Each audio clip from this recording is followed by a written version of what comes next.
me into the woods and jam that camera right up my nose. It's Film Shake, the 90s movies podcast. I'm Jordan. And this is Nick. And this is episode 83.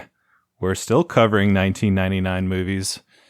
And today we have our punishment movie, Bats, and our main topic, the Blair Witch Project. So, Nick, last time on the pod, we had an epic feud that almost ended in the dissolution of the show. What will happen here? You bastard, I'm not talking to you. You're not. That's why we're here. Yes, we've had two straight episodes of us just getting in knockdown, drag-out arguments where one of us gave a movie a 10 out of 10 and the other person did not do that or come close to doing that. Come on. I gave it a 3 out of 5. That's not terrible. I said things I liked about The Sixth Sense. Anyway, I'm very curious how we'll both feel about our main topic here. But first, we must talk about a really dumb 1999 horror movie, Bats.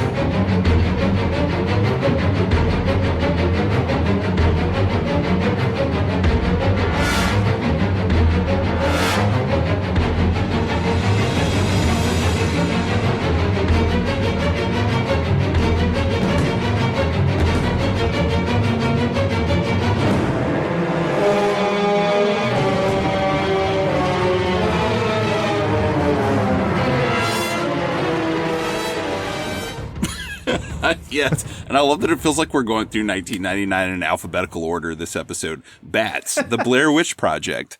Right. The Bats Witch Project. The Bats Witch. Combine these two movies. Someone will do it someday. Okay. So Bats is really dumb, like I said. It's pretty fun, though. I like how the bats cackle after they're attacking people and flying away. They have like this like laughter almost. Like that's probably the only bit of personality they give to these creatures, other than, sometimes we get like a little gnarly close up on the animatronic bat head crawling at somebody. But there's a lot of terrible CGI of the bats. They're not all that very like special or interesting or have much personality. Like I kept thinking of Gremlins versus this, where it's like, man, there's only so much you can really do with bats, right? Like basically the idea here is some evil virus ridden bats get loose and in this Texas small town, and these people have got to stop the bats. But they fly at you, they bite you, they, you're locked in a car and they try and get at you. They're really big and powerful, but I don't know. There's just not a whole lot you can really do with bats. There's them flying at you and biting your throat and then covering you. And then the camera just goes crazy and is like shaky for 90% of this movie. I don't know what the cameraman was doing or why they edited this so wild. I guess to cover up the fact that, there's just like a floppy fake puppet bat on this person. We need to make it look really intense. But what I love about this movie, because it is very dumb, but it's also a very loving love letter to 1950s creature features like Ants, Jordan, movies like that. And by that token, I think it succeeds wildly. Like, not really a very good movie at all, but it is a lot of fun. And it's real stupid. It's real stupid, and it knows it's stupid. And it enjoys that fact about itself. So I enjoyed it too. I enjoyed it. I thought it was fun. It was a nice callback to a lot of creature features from that time. I thought Lou Diamond Phillips was just way above his pay grade here. Like he was really getting into it. Like he was really dramatic as this Texas sheriff. And I don't know, I just admired how dedicated he seemed to this role. Like he was just taking it seriously. But it's just like, come on, man, you're too good for this. But he was really good at it. I thought he did a good job as the sheriff. I thought, what was the actress? Dinah Meyer, who's the scientist lady. She did a decent job as like, she's just kind of a generic female scientist, but she gets to kind of turn badass toward the ending. They're wading through the bat guano, just pretty fun. You've got Bob Gunton here giving his usual old bad guy performance. And it's very similar to other things we've seen him in. We've talked about him in Broken Arrow, and there's even a mine shaft explosion in this movie. So that's a good connection there. Lou Diamond Phillips said he was channeling his father in this film. I bought the DVD for this for $2.99, Jordan, from the local Second and Charles store. And it was in perfect condition, mint condition, had the booklet and everything. And there aren't a ton of DVD extras. There are awesome interactive menus where a bat flies straight at you, Jordan. I bet you. They're so rad. It was probably the same CG they used in the movie for those menus. It pretty much was.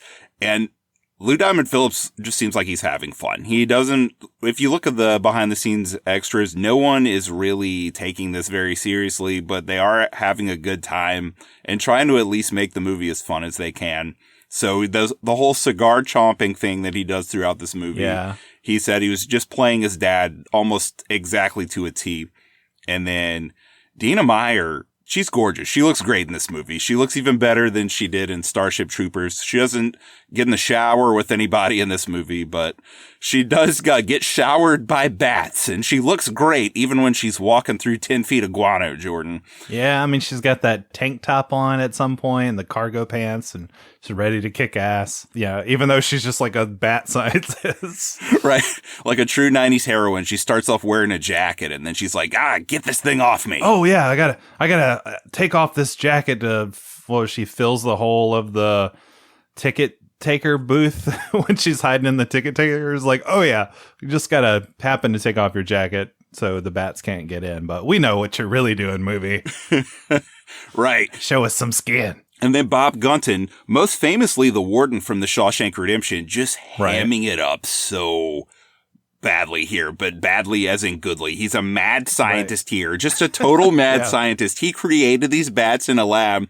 He was supposed to create them for the U.S. government. He did it with the U.S. government to create the ultimate weapons. But of course, for him, it's personal because he believes these bats are essentially God, but also that he is these bats' God. And his death scene is amazing because after he turns on everyone and is just like, the bats will go wild on all of you. They are God. And then he goes outside with the bats and is like, they love me.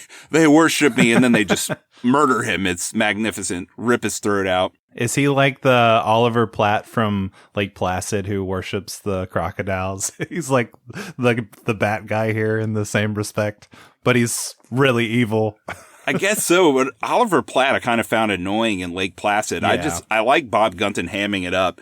Yeah. Even in the extras, he's just like lusting after Dina Meyer and talking about how hot she is and that's amazing. Talking about how much fun it is to have rubber bats everywhere. He was having a good old time on this set.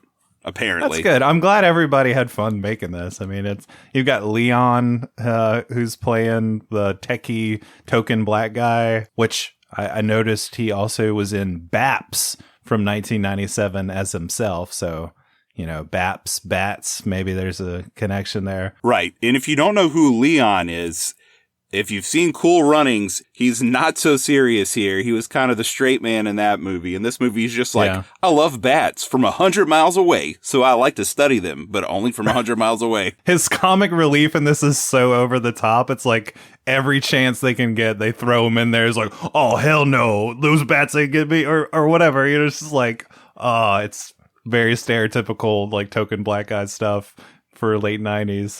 But I mean, it's fun. Like he does a good job. But it's very forced. The comedic relief is just like pounded on. And he's wearing a shirt with a bat on it the whole movie, which I thought was like really a bat skeleton or something. Yeah. Oh man. And you also have Carlos, I don't know how to say this guy's name. I'm just going to say Jacket because his last name is Jacott. Anyone who's watched Joss Whedon's programs will recognize this guy. He seems to always pop up as a villain. He's like the biggest douchebag villain in the season 3, episode 1, Buffy the Vampire Slayer episode, and he's just so hateable in that. But here he's a nice guy. He saves Dina Meyer's life. He rescues her, gives his life for her own. And what does he get for it, Jordan? He gets shredded by bats and a camera shaking in his face. Wait, which guy was he? He's like the guy with the mole. Oh, that guy. Yeah. Like he's like the Bob Gunton's like military assistant or I don't know, whatever, some sort of government guy who's working with Bob Gunton to get these bats back. Right. He's like a little sweetheart in this movie. And there's the town gets attacked scene, which is like straight out of a 50s B movie where the bats attack this small Americana rural Texas town. And of course, there's like a main street and a downtown and a movie theater that's showing Nosferatu. And then Dina Meyer hides in the ticket taker booth and the bats attack it. That's when she jams her jacket in the ticket taker hole. And then that gets busted up by a car. There's some gnarly explosions I'm sure you loved. And that's when Carlos has to go try to save her from the bats. And he does, but he dies. I love the bats attacking people in cars and then them crashing the cars and the cars exploding. I thought they missed an opportunity. They didn't show Nosferatu like on the silver screen with bats like coming through the screen or something stupid like that. That would have been great. I do think it's really funny though, where like earlier in the movie, there's a scene where the bats are covering one of the sheriff cars with Lou Diamond and Dinah Meyer. And then like the deputy drives up and he doesn't even fire his gun. He just raises his gun like out the window and all the bats look at him. They're like, oh no, we got to fly away. But in this town massacre, there's dudes like shooting off bat faces with shotguns and, you know, there's like gunfire and the bats are killing everybody. It's like that scene made no sense. Why are the bats just going to fly away all of a sudden? Because this movie is dumb. But really fun. I like how hands off the military is. They're just like, yeah, you guys do what you got to do. You got 48 hours, but we don't want to know anything about it. And like, there's so many scenes where I'm like, why don't y'all just argue science with them? Like, if y'all blow up this mine shaft, all these bats are going to scatter and infect the whole bat population in the world and we'll all be screwed. But they're like, no, like, we're not even like they just said no, you only have 48 hours and then we're gonna blow up this mine shaft. I'm like, okay, y'all didn't try and argue your point. Like, no, we've only got 48 hours. They won't listen to us. This is just the damn military. Yeah. And this movie is directed by Louis Morneau, who is just famous for doing B movies. He did Joyride 2 and Carnosaur 2. But I think it's important to point out this movie was written by John David Logan, who is the writer of Gladiator, The Aviator, Sweeney Todd, Skyfall. All those movies came later, it sounds like. So maybe that guy, you know, cut his teeth on bats. He did Gladiator the year after this. Well, there you go. Pretty amazing. Little prep. Little bats. Prep. That's right. I think that the things that are needed for like a good B movie are all here. You got dumb monsters, fun practical effects for them, really bad CGI for them, a bunch of explosions, a pretty heroine, cigar chomping hero. Again, I need to reiterate, lots of explosions. What'd you think about the end, Jordan, where they just blow everything up? I did like that. They blew up the mine shaft. That was great. They trapped all the bats and they froze all the bats. So you got a little fire and ice there. That was nice. The bat guano, and you know, there's the rush to get out before the military blows up everything. Again, the military just being super dumb and them not communicating. It's like, okay. But yeah, I thought it was fun. Yeah, that's about all I got for bats. At the end, there's a little coda where it seems like one of the bats is going to wiggle through the ground and get away for bats too, which they eventually did make. But instead, they run it over with their car by accident. I did like that. I was like, oh, they're setting up the sequel because they kept saying, "Are you sure that's the only entrance and exit to the mine shaft?" And he's like, "Oh yeah, of course." And then we see the bat get out from behind the mine shaft. They run over its head. I thought that was great. Yeah. I loved it. In light of some of the other 90s creature features we've covered, I'm mainly just thinking of Mosquito that we covered on our Frighteners episode. And people, if you haven't watched Mosquito, go watch that. It'd be a great twofer with bats, actually. But would you say you like Bats more or less? I think Bats is an objectively better movie. There's a certain competence here, even with all the crazy shaky cam, that Mosquito definitely, for as much fun as it has, there's definitely a sense of ineptness where it feels perfect on USA Up All Night, which is where I first viewed that movie. But if I saw Bats on USA Up All Night, I'd be like, wait, this feels like something that was actually at the movie theater for a little while. Because it had like a $5 million budget and it made $30 million. So 6 times its budget, Jordan. It was a little hit. What about this versus Arachnophobia? That's probably more competent than this, I would argue. Yeah, Arachnophobia is probably a little bit better than this is. Oh, I should say, too, I watched the trailer, which is on the DVD, and there's no footage from the movie in the trailer. It's incredible. What? They just they show the moon and the bats flying over the moon, which is a brief, like 2-second shot in the movie that I think is from the movie, and that's it. It's just someone saying, bats, they're real scary, and sometimes they can be deadly. Stay away from the bats. Watch what you do at night, 'cause bats are coming in this year's Bats. Coming this year, Bats. And that's it. That's the whole preview. See, the amount of times you just said bats quoting that trailer reminds me of the amount of times they say bats in this movie, which is like every 5 seconds. Which is like, what's happening? Bats. What? Bats? That's right. Bats. It's just like, okay, guys, we get it. This movie's fucking called Bats. It's going to be a lot of bats. All right. No, but you were talking about the competency too. It made me think of the shaky cam, and not only the shaky cam, but there's so many random like POV shots and stretched out looking shots that I didn't even know what I was looking at. Sometimes it honestly looked like they lost some of the widescreen footage and then randomly stretched out pieces from like a TV version to fill in the gaps. I was like, is that supposed to be the POV of the bat? But then sometimes the bat POV is like red tinted, and then sometimes it's just like not a POV, but the film looks all stretched out and weird. I'm like, I don't know what the hell y'all are doing when y'all are editing this movie. But yeah, there's some competency questions there, my friend.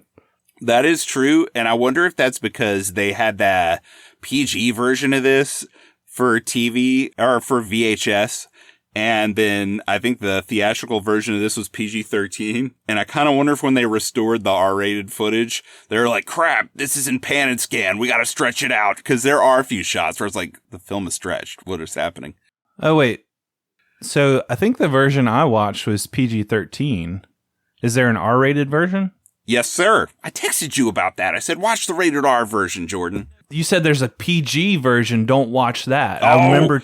I should have gave more detail. I remember pausing it and checking the text and being like, wait a minute, let me make sure.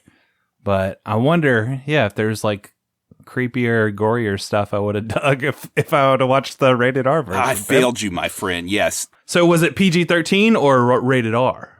They edited it down on VHS to PG. I think the theatrical version was PG-13. The DVD is the R-rated cut. And it's advertised as such if you look at the case that I have, which I guess I'll post to Twitter or something. Yeah. It says director's R-rated version. Aw, man. Which I don't think there's that much more, Jordan. There's just more blood. Like, especially when they show the bodies in the morgue, they like get all up in their guts and it's real like nasty and yucky. I did see a good bit of that, so I don't know. Yeah, it's like a few more shots of that and a few more shots of blood spurting when bats bite people in the neck. There's like some good blood sprays. I looked at the comparison, so it's not a ton, but there is more gross stuff that you miss there. Man, I'm sorry. I should have stressed that you need to watch the R-rated version. That's the director's vision. That's the director's vision for bats that I missed out on. You missed out on Morneau's vision. Well, you know what else I missed out on, Nick? Wait, the scores, Jordan. The scores for this movie. Damn it. But that was such a good segue. Damn it. It was. But I did ask you 4 minutes ago what your score for this was. Okay. And you were like, I'll get to that. And you didn't. And I don't know. You know what? I'm going to leave all this in the episode because both of us are always pissed at ourselves when we go back and listen to the episode and we're like, I'll tell you what, there was one thing about this movie that gave me a literal heart attack. I'm not lying. I was in the hospital for a week. I'll get to that story later. And then we don't. Right. We don't do it. No, score for this movie, I don't know, like 2.5 out of 5. That's pretty close to where I am. I'll go a little higher just because I watched so many 50s B movies with my dad growing up that I have a lot of endearment for that genre. So it's a 6 out of 10 for me. Just a little smidgen better than you. Yeah.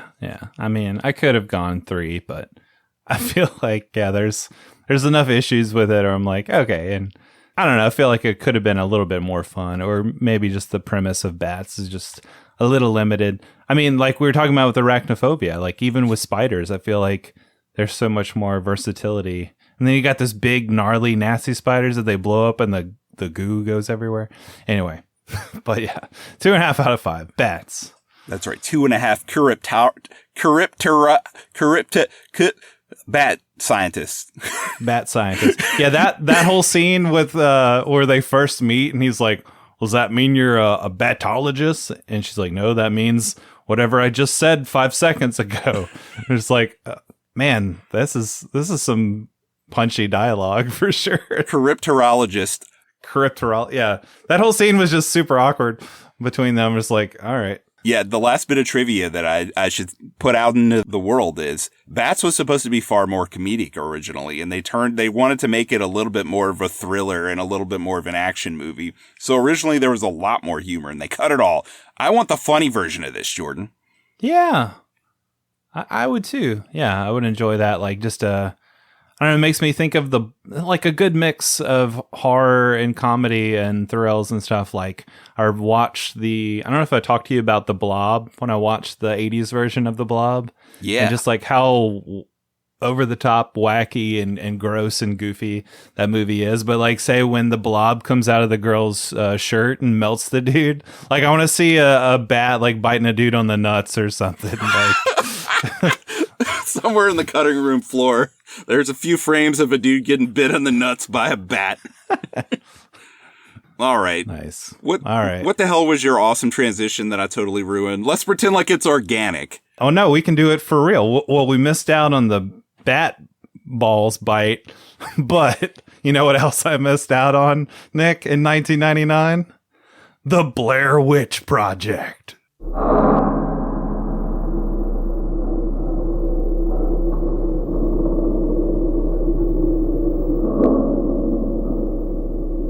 The search of the 3 missing Montgomery College students continues in Frederick County tonight. 10 days and thousands of man-hours have been unable to produce any clues. We have a few leads, a few other options we want to take advantage of, and just try to put together some pieces to this puzzle. Do you believe the occult may be involved in the disappearance of your son?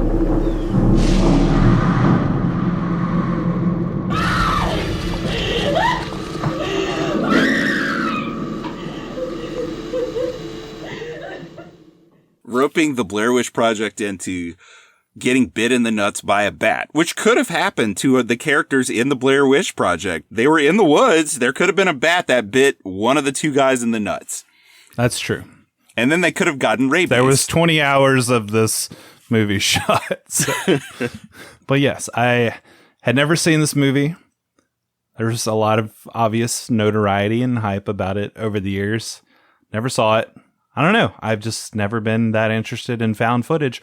Watching this movie, I think I realized this might be the only found footage movie I've ever sat through, Nick. No way. I'm pretty sure. I've seen so many. You have this is the only one? Like Paranormal Activity is one of the big ones, right? Never seen it. That's weird. I'm pretty sure because I put this on like not really knowing what to expect, hoping to like it honestly because, you know, how historic it is, and I know how divisive it is as well. But I was like putting it on, it's like, wow, this is weird. This is a found footage movie. I don't think I've ever watched one. But Nick, let me tell you, never seen this, but I have gotten lost in the woods before. You did? I did. Where? In my dad's backyard. No, but let me say, my dad has a backyard that is then a bunch of woods, like after, you know, a clearing or whatever. So when I was like 10 or 11, we went into these woods hoping to find this creek. It was like me, my stepbrother, and I think his cousin. And so we're walking through the woods for hours. We get lost. You know, we weren't in there days. There was no witch or murder man or anything, but we did get lost in the woods. And at one point, this girl who was like super annoying, just like whining the whole time we were in there, she gets her hair stuck in a bramble bush or something. And I mean, not just like stuck, it was just like all the way in this bush. It's going to take like hours to get her free. We're going to like cut her hair or something. And she's just like whining and nasty. And my stepbrother was kind of a douche. So I was just like, you know what, guys? See you later. And I just like took off on my own and left them in the woods. I was like, I've had enough. It's like one of the characters in this movie, like, I hate you guys. So I went and like wandered off, and then the Coca-Cola factory, like on Airline? Yes. So I finally wandered out of the woods, and like across the road was Airline and that Coca-Cola factory. So that Coca-Cola big logo and bright light was like my saving grace. Like, oh, Coca-Cola, I'm back to civilization. That's a bad part of town now, Jordan. Coca-Cola moved out of there. It's just an empty factory now. Well, yeah, my dad still lives in that neck of the woods, so literally speaking. No, they've broken down all those woods, and like the Struma Baptist Church is taking it all over. Classic Baton Rouge. They broke all the woods down, and it's gone. Yep. I miss the 90s, Jordan. Yeah, that's my getting lost in the woods story. And then I made a short film based on that experience. So I have sort of made this movie in a different, more, less horror found footage type of thing. But yeah, I did this and then I made a movie out of it. So you haven't necessarily seen a found footage film before this, but you've kind of made found footage films. Well, it wasn't a found footage thing. It was like a short film. The conceit was not found footage. It was a narrative that I myself, Jordan Courtney, scripted, not found footage. Based on my own experience, yeah. Anyway. Well. So what's your experience with this movie? I'm guessing you saw it when it came out. The hype for this movie was huge. I've talked about how I went to the website Dark Horizons quite frequently back then to get all the movie scoops. And when the buzz started coming out for this movie, this is a real thing. Like, this is real footage. This isn't something someone made that's fictional. This is real. They really found this footage of these kids. That's how they marketed the movie. You know, they made the actors hide so everyone would think they were dead. The weeks leading up to this movie, it was like this really happened. So the hype was huge. However, the movie was released on July 14th. And just a few days before that, I left with my family on a famous trip to California, a great trip where we took I-10 all the way to the Pacific. And then on the way back, we stopped at the Grand Canyon and that gigantic meteor crater in Arizona. So we were gone for most of the month of July. So I missed all the big hype movies from the middle of that month. I still have all the USA Todays that I collected throughout that trip with all the movie reviews, but I didn't see really anything that came out in the latter part of July in the theater, except for Deep Blue Sea, which I got back just in time for. So I missed this in the theater, but as soon as it came out on home video, I rented it. And the problem was I missed seeing it when the hype was at its greatest. By the time it was out on video, everyone knew this was fake, that this wasn't a real thing. And you knew it was fake by the time you watched it? Yes. I mean, I loved the hype building up to it. It was a blast. That was a movie unto itself. Their website, the way they promoted the film, it was great. But by then, I knew it was fake. So my first viewing of the movie was pretty disappointing because this is definitely a movie where believing that it's real, or at least having like a little bit of doubt in your mind that what you're seeing isn't fake. You know what I mean? Like, I think this is fake, but what if it's not? Right. That was gone by that point. And I rented it with my little brother. And then I felt bad because, you know, he's 5 years younger than me and I was 18 at the time, but I still felt bad putting on a movie where it's just like three idiotic people in their early 20s constantly cursing and basically being very incompetent in the woods, which is a space he and I have spent a lot of time in and I've never been lost in, but I've spent a large portion of my life in the woods. So I was yelling at them like, you idiot, do this, do this. Right. So I didn't really love the movie watching it then. I could sense some of its appeal, but I didn't really love it. But I have to be honest with you, Jordan. In later years, I came around to this thing. And I can say watching it now, because I watched it twice this year now. I watched it right at the start of the year, and I watched it for this episode. I actually enjoy this movie now. And I guess we'll get into why. Yeah. Well, you were talking about the marketing for this. It brought to mind Longlegs of this year doing something kind of similar. Not that they claimed it was real, but the website had similar stuff where it was like case files and elements that were acting like, you know, all this was real, this serial killer and these different murders and like the photos of the murders and everything was shown to look like it was like documentarian style on the website at least. And then I know they did like some cryptic video stuff on YouTube of like clips from the movie, you know, never showing Nicolas Cage in any of the promotional stuff as well, which is kind of similar to the idea here of like never showing the villain. I just think that's an interesting connection with stuff that happened 25 years ago in marketing and stuff they're still doing, you know, and it was effective for Longlegs too. Right. Yeah. The marketing definitely helped. I think the key difference here is that at least before pre-production, the Blair Witch Project cost $60,000 to make. $60,000. That's it. And then raking in like what, over $200 million? $250 million at the box office. Yeah. I believe it still holds the record for the highest budget to gross ratio of any movie ever made. Yeah, that's pretty nuts. I mean, it's pretty amazing. Yeah, what they are able to do with so little, and then within the marketing of the movie itself, and just how big of a phenomenon it became. It's definitely worthy of Film Shake for us to be here talking about it 25 years later. Right. It's a tentpole film of 1999. I'm reading the Best Movie Year Ever book, and it's what he starts off with, because if there's one year really where this could have been the phenomenon it was 1999, because almost immediately after that, you get to a point on the internet where someone would have immediately figured out what was fake and then blasted it on social media, and all the hype, all the fun buzz around the movie before it was released would just not have existed. It would have just been like trending on Twitter, the Blair Witch Project is fake, and it would have been ruined. But 1999 being such a perfect moment in time, the movie works beautifully in that time. And that really, Jordan, to be honest, a lot of my admiration for this movie lies in the fact that it does feel like an artifact of 1999 to a T. It's hard for me to get past that kind of bias because I just love that.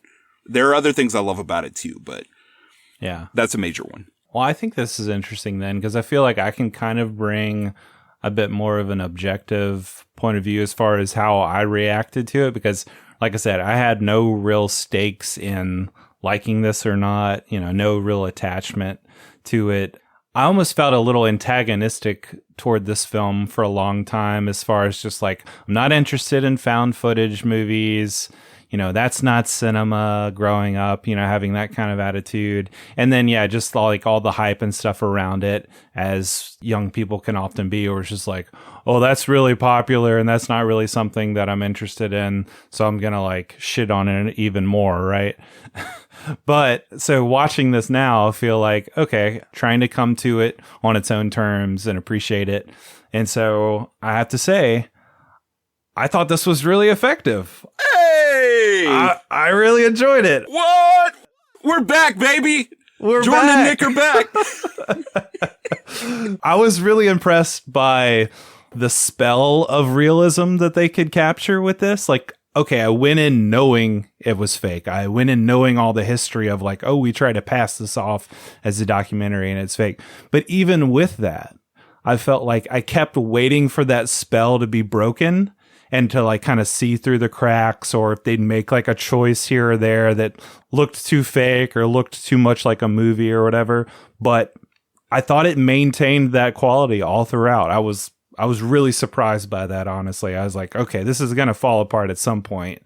But the choices that they made and the choices they made to like not do certain things or not show certain things, I was like, okay, that's actually pretty perfect. And I think why this still holds up. Whereas reading some of the trivia behind the movie, like, oh, at one point they were going to do a different ending where the kid was hung by a noose, or, you know, there was like, he was bloody and crucified on the sticks, or like a giant stick person was going to chase him through the woods, or even like the fact that they were going to like pan over and show the witch at some point and they accidentally didn't. I was like, okay, all those things, I feel like not choosing to do those things or accidentally not doing those things works in this movie's favor. Because yeah, that spell was never broken for me. And I was like pretty wowed by that aspect of it.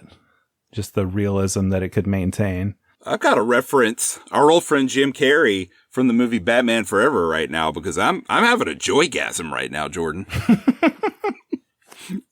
It's really great to hear you say that, because my big thing that I've gotten into the second half of this year with the movies we're covering is I'm either pulling my DVDs out of my little storage shelf where I keep most of them, or I'm ordering the DVDs if I don't have them. So I got the DVD for this as well. Not as cheap as the Bats DVD, but I got like the artisan special edition version of this.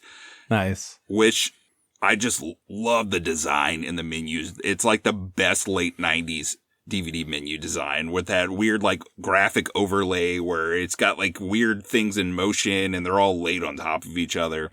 But there's a director's commentary. And the intentionality of what they were going for and all the things where they went back and said, no, this doesn't work. We got to take this out.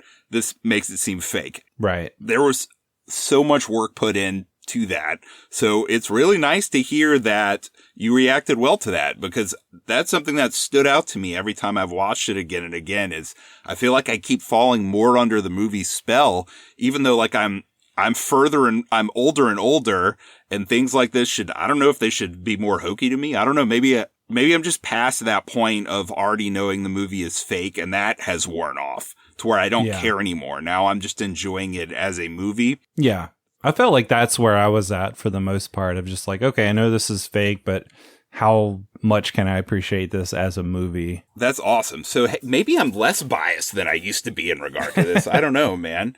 And I say that with also, like I said, and it sounds like we're in the same place, of being kind of captured by the spell of this movie. And yeah, the documentary style, the realism of like how it's shot and like it's handheld, and how they switch back and forth from video to 16, like all those little details that kind of help sell the aspect of like, oh, we're making this movie, and then like, oh, we're showing you like clips of, you know, us behind the scenes on video, and then we're actually showing you like the 16 black and white footage, and having the characters talk about like actual like, hey, I need the 16, I need the DAT recorder, blah blah blah, like all those little details. I was like, oh, those are great choices to kind of help sell the realism of this situation. Like that, along with the characters acting, I think the actors got a lot of shit when this movie first came out, especially the Heather girl. Seemed like she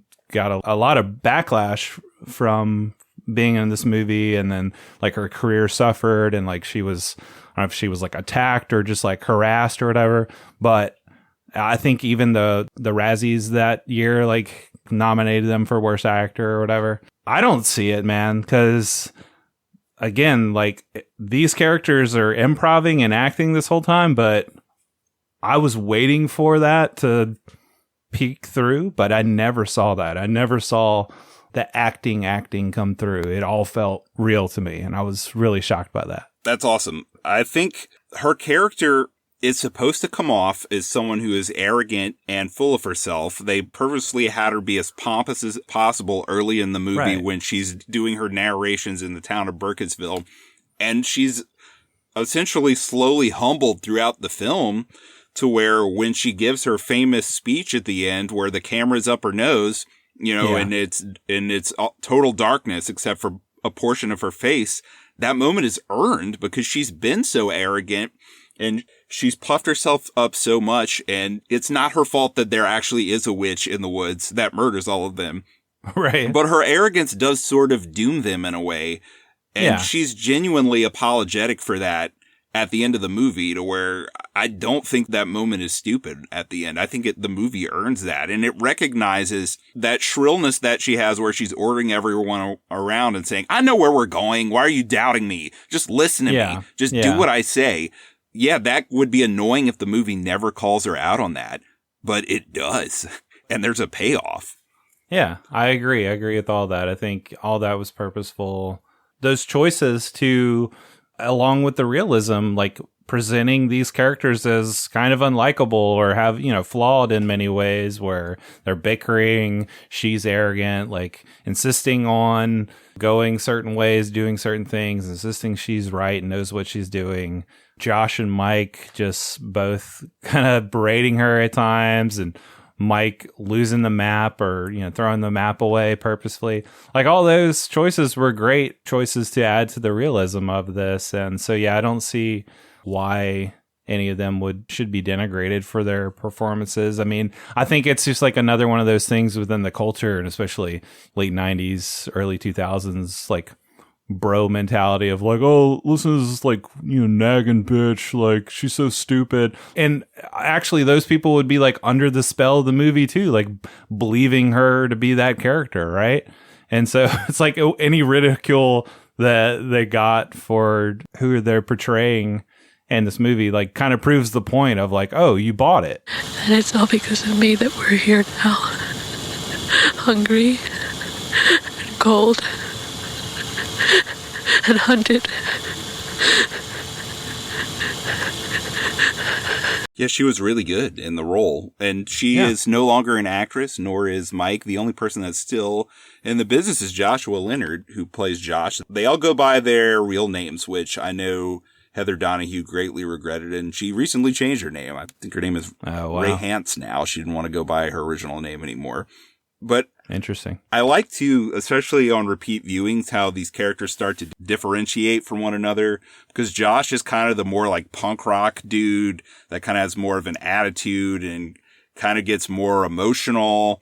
Mike is more the nice guy, even though he does drop kick the map into the creek because he gets tired of everything and all the drama around the map. But in the end, he's kind of the more warm, not necessarily comforting, but he's just more of the nice guy character out of the three of them. Which is interesting because it sounded like the directors, at least, were pitching for Mike to be the antagonist toward Heather and Josh being more like her friend, because the idea is like, they're friends and they're making this project together, and then they invite Mike, somebody that she doesn't really know, along for the trip.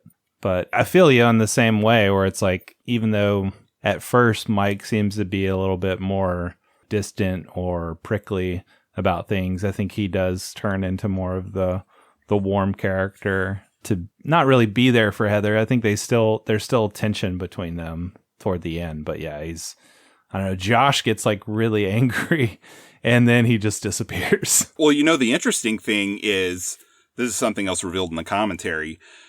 It was going to be Mike that goes missing at the end and just Heather and Josh at the end instead of just Heather and Mike. And they realized it works way better the other way.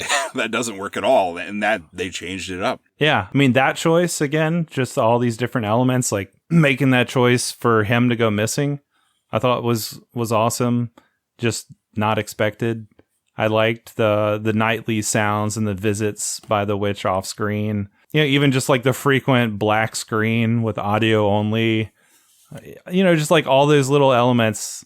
Like, most of this was done independently by the actors, right? Like, they were given some direction by the directors. They had some guidance from the cinematographer and everything, but pretty much like 90% of the movie is shot just by the actors in the woods, and then the directors and like other assistants are just like out in the woods, like trying to scare them and making noises and shaking the tent and shit. I mean, it took 8 days to shoot and like 8 months to edit. So obviously the editing there was like a huge feat, and it's probably the bigger task to like make this successful and everything. But yeah, combined with like just kind of the serendipity of like the improvisation with like how well they put this together and edited it, I think all these choices came together really nicely. Right. Yeah. They were in the woods with them, but not with them. They're basically ahead of them, but stalking them and freaking them out at night. They would leave basically notes every morning for them to find in certain locations, like, do this, make sure that the footage you film, you get these feelings or these sentiments across. But they really did start to get lost in the woods, so they'd start missing the drops and start going off cue, and they used some of that stuff too. So, because you can definitely tell, since they've film this sequentially, they're getting more and more tired. They look more and more tired. They're getting more and more angry. And that's because they actually are in real life. Yeah, I think that's an interesting thought experiment of like how much of this is because like we know it's not real anymore as far as like the witch and the legend and the myth and everything was made up for the movie, but there are elements that are kind of real where, like you said, they're actually lost when they are walking a long time and they circle back and they come across the same log. Apparently that was actually what happened that day, where it's like they were walking and realized had walked in a circle and found the same place they'd already crossed. And you can see how upset they are on the camera. So like, yeah, just the idea like, okay, these characters are improving, but there's a lot of elements to it that I think are what help sell the realism behind this. For sure. And I think what really makes this movie work more than anything, for me at least, it's what I really love. And what gets me thinking throughout the rest of the movie is the way the movie opens. First, you have them picking each other up and going to the grocery store and going to a hotel at night to get ready. But then you get them going to this actual real town in Maryland, this little semi-mountain, semi-rural town of Burkittsville, Maryland, where all these great woods, the black woods are around it. And it was once called Blair. It has a dark history. But they talk to the townsfolk about the Blair Witch legend. And you get some kooky folks talking to the camera, and some of them were plants, some of them were actors, some of them were just people on the street that were natural on camera that they got to say things. So they mix it all up here, and to where the people in the street don't even know that the actors are actors. They're plants, because they wanted to get a really natural effect here, but still kind of script what was going to happen. And I love all these scenes. They really set the tone. They set the autumnal tone, which this movie really heavily has. Yeah. It's supposed to take place in October. There's Halloween decorations in the town. The trees are nearly bare in the woods. There's dead leaves all over the ground, or dead leaves are falling from the trees. The creek is flowing really hard that they keep circling around. But I love this early footage in the movie where they're talking to the townsfolk. What did you think about that stuff? Yeah, I like that too. I thought those were really effective. Like the lady that they interview with the baby in her arm, and the baby's like crying as she tries to tell the story. Like that feels so real. It was real. Jordan, that was the best. It was just some random lady that they're like, hey, try to tell us this. And the baby really covered her mouth. And then later on, they were like, wait, who was that? And they couldn't find the woman. They couldn't find her. Yeah. For like the longest amount of time. Right. So she just kind of like made up a lot of that stuff like on the spot. Yeah, and the baby improv covering her mouth. Every time she starts talking about the witch, the baby starts covering her mouth. That's awesome. Yeah, I thought that was cool. I feel like the most important interview aspect is the story they get. Is it from the two guys that are talking about Rustin Parr and how he like took the kids in the basement and made one face the corner while he murdered the other? That's right. Yeah, you get one where it was like a seasoned actor that they got, this older man that tells them the story about Rustin Parr. That's another thing that makes this movie work is they worked really hard on the lore. The lore for this was really heavy, and that's how they even got the actors to think that this was based on a real legend too. When they were filming this, they didn't think the witch was real, right? But they thought that this legend was real. They didn't know that the filmmakers actually made it up. So there's a huge backstory for all of this stuff. Well, yeah, and I think that goes into the conversation about like their acting and the realism of them being in the situation where they're actually lost and stuff. But for them to think, okay, this legend is real, it puts some seed of doubt in their mind of like, what if we do go out here and it's haunted and there's like weird shit going on, you know? So I think the fact that those actors like at least believed that the legend was a thing probably helped with the improv. Yeah, for sure. I think it helped a lot too. And the lore aspect, this is kind of unfortunate for the episode. I really have started to get more heavily into like collecting stuff based around the lore of this that they did, because there's I didn't realize there was a comic book with like 3 short stories of past Burkittsville or Blair Town events that are in the comic book as like 3 short stories. I found the limited edition of it. There's a regular edition that's just the movie cover, but there's one where it glows in the dark. It's got the famous symbol that they start finding all through the woods on it, and then the little kid handprints that they start finding everywhere. Yeah. There's a soundtrack that was made for the movie called Josh's Mix, which is supposed to be the CD that was in Josh's car whenever they parked. That ended up being in his car forever since they never reappear. That has like all this underground music on it. So I got that. Nice. I guess I'm going to have to review that stuff on an experiment whenever the episode comes out, because it's all shipping to my house right now. I was so enthusiastic about that. That's cool. Was there any like recognizable bands on that mix? So you have like Public Image Limited. We both know who that is. You got Skinny Puppy, Bauhaus. You got Afghan Wigs, Typo Negative. I love Typo Negative. A lot of really cool stuff on there. And those are like the more well-known bands. There's a bunch of stuff in here I don't recognize that I'm eager to look at. Do you know what the song was when I think he's like picking her up, or they're in the car at some point and it's like the one time you hear a song? Yeah, it's some little band called the Digginlilies, and the song's called Rigors. Rigors. And in the commentary, they're talking about how great Digginlilies' website was at the time. And I think they recorded the commentary 25 years ago, so I don't think Digginlilies still has a website, but they might still have one. Probably not.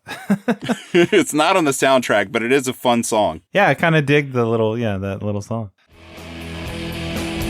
Goes up, falls down, and fate comes back around. Some days I can't see the pain through my bliss.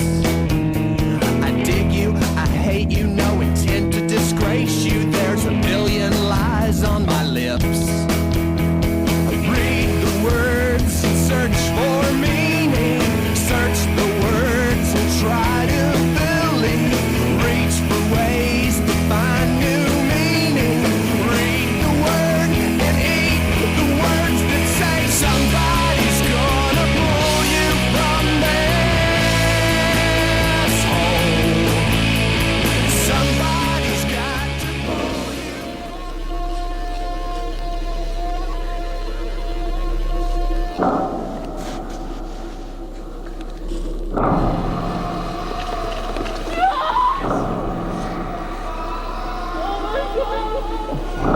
Tell me where you are, Josh!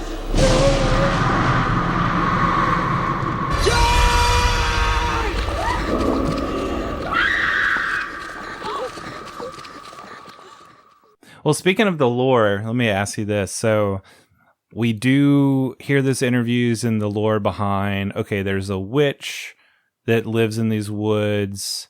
There's a guy, Rustin Parr, who was a murderer, like a serial killer or murderer, and murdered these kids and, put them in the corner. Are those two connected in any way that I'm missing?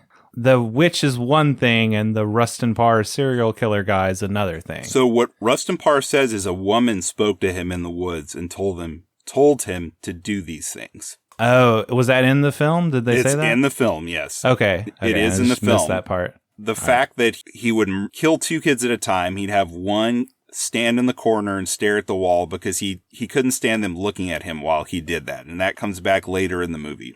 Mm-hmm.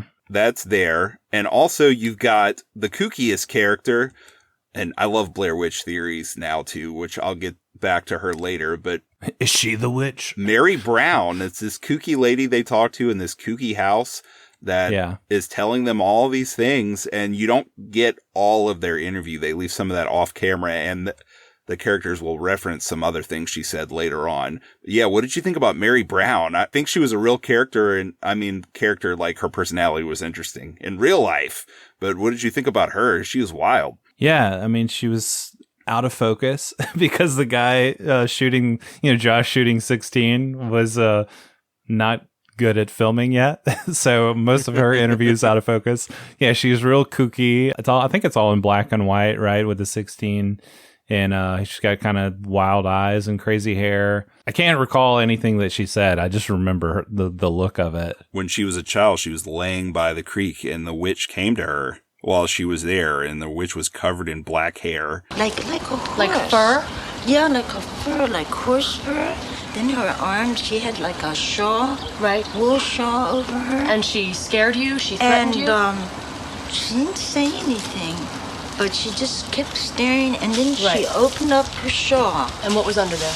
And under it, there was hair on her body like a So she was hairy from head to toe? Yeah, and her legs, and you could see Right. How about she was her a face? female.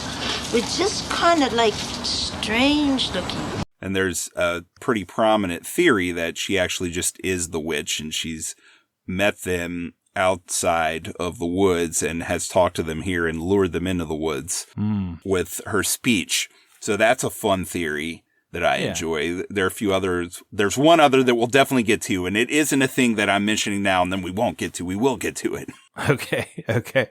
But there is something that I never noticed in this movie until this very last viewing that I had.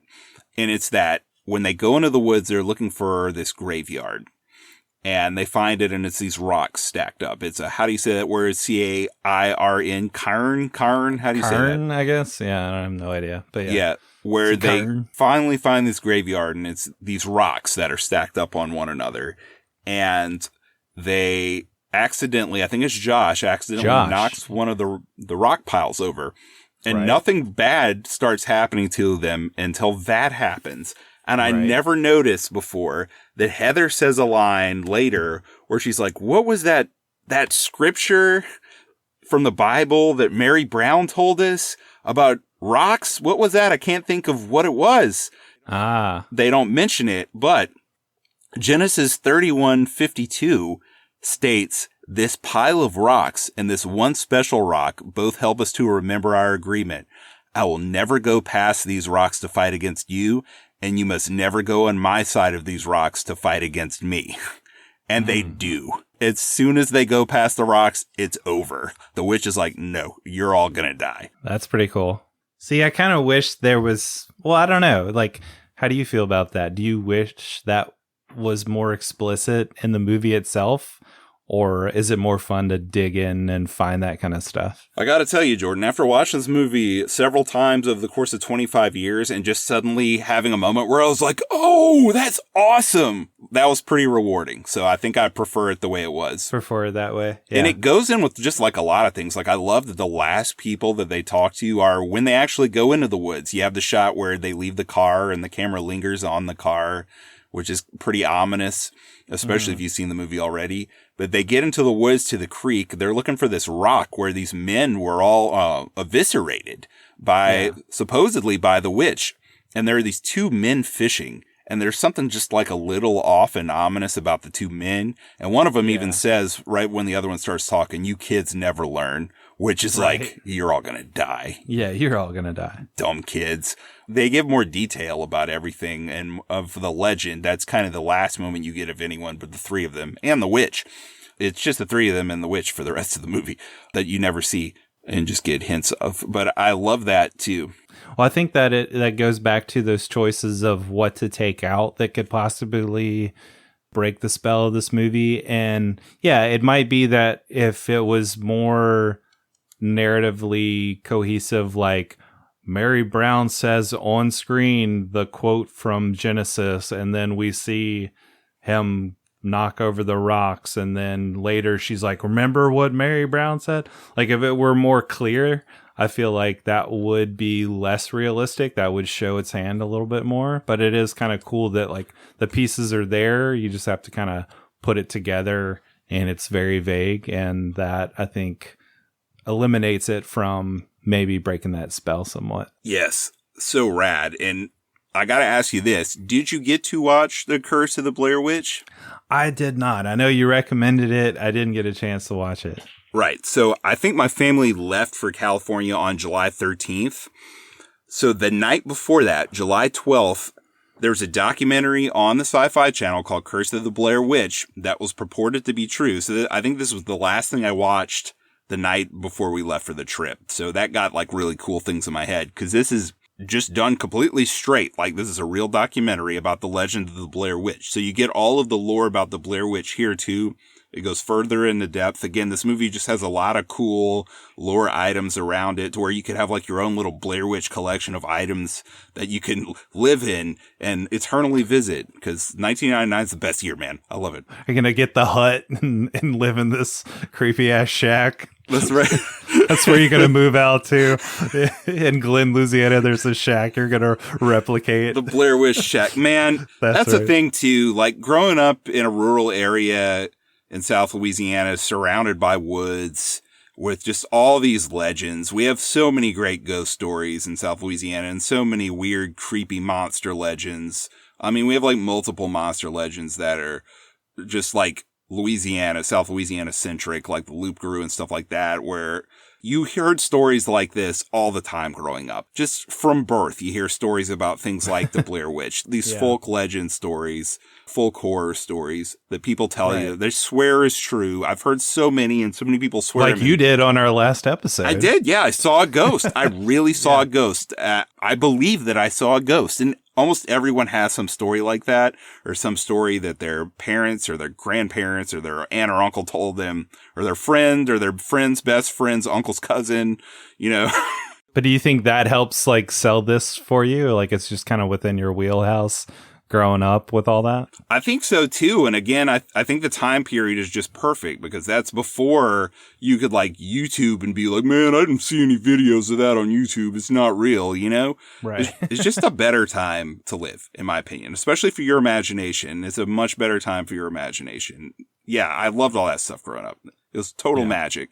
You know, there's always some woods where someone would point and say, I hear at night they do blood sacrifices there, like all the time. You know, not that I think blood sacrifices are cool, but just like having that fear is good. Like, I feel like everyone wants to just stamp that out of everything. Yeah. Even like with The Sixth Sense, right? I feel like if people showed that movie to their kids now, they'd be like, look, I don't want you to freak out. So look, he was dead the whole time. Okay. Bruce Willis, he really dies on this part. So I don't want you to be freaked out at the end. I don't want to scare you. And it's like, what are we doing? You need a healthy amount of fear in your life to make you a well-rounded individual.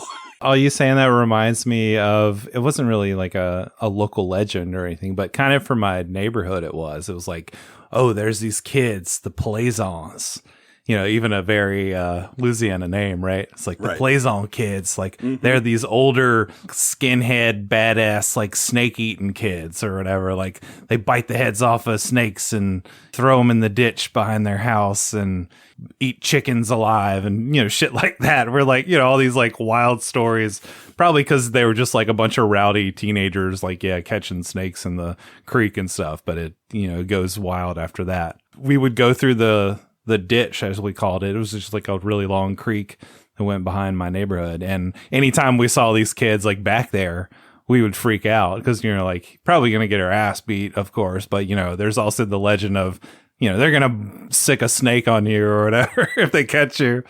But we had a machete one time. We were like going through the ditch with a machete, cutting down the grass. Might have been like 12 years old or something. Me and my best friend Sean. And then when we see these Plaisance kids and they're like, hey boys, come over here. And we were like, oh shit. And we just like turned the other way and ran. So yeah, man, the local legends are real for sure. Yeah. And now 12-year-olds are just watching people do splits on TikTok with dumb music in the background. What a downgrade. What a downgrade. Sound like such boomers. Yeah, whatever. Man, I was just thinking about one of my friends in school who had this story about it. He was selling candy for the candy sale we had, and he went to this row of houses along the levee on the Mississippi River, way north in the parish where it's really, really rural, where I spent a good bit of time too, and went to these old shacks. Opened the door, or the door was opened by this old man, and there were all these evil demonic noises that were really scary in the background and things banging around and people screaming. He swears this happened. And he was like, what's that noise? And the old man said, it's just this, and told them this word. And then he was like, what? And the guy told him the word again, and he looked it up later, and the word was another word for demons. And I believe him. I believe that happened, Jordan. Yeah. Oh, it's just the demons. Don't worry about it. So anyway, all that to say, this movie came out in a time where all of that felt more real and made life more fun. Right. It's more fun to believe in weird shit. But no, I was going to ask you, so I know we both find this really effective. The lore is obviously a really big interest for you, but was there anything about this that's not quite as effective or that didn't work for you? Well, the first time I watched it, like I said, I felt like it was just dumb people in their early 20s yelling in the woods who were very incompetent. Yeah. I feel like that's a pretty general reaction that a lot of people had to this, right? Yes. But when you watch the movie more, you realize, like, wait, they really have been going in the right direction. But once they cross this witch now, she controls these woods. And the reason that they seem so incompetent is because literally if they keep going south, they'll never get anywhere. They'll just stay where they are. They'll just go in a circle if they go in the same direction because a supernatural entity is affecting their actions. And then I remember thinking, there's a part where one of the characters, and they even joke around about this in the director's commentary, that they always cough when they watch the movie with their parents on this part so they won't hear. But there's a part where the Mike character yells, "F you, God!" And I thought the first time I watched it, man, that's really stupid because there hasn't really been a religious aspect to this movie. And this guy, if he had been like praying the whole time and then like nothing good happened, okay, I could see them building up to that, but that's kind of dumb.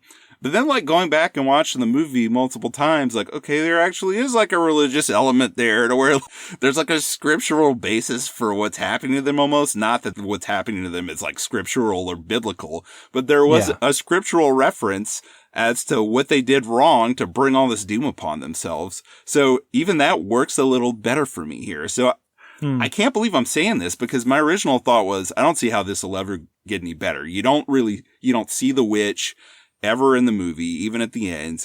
It's just found footage of them in the woods. How's this ever going to get better on repeat viewings? But if you can give in to what the movie is doing and just say like, I know this is found footage and it's fake, but it is a movie and I just want to judge it on a movie merit, not on, I mean, this is like the big thing with any movie. Like, okay, I know what the movie's not now, but what is it?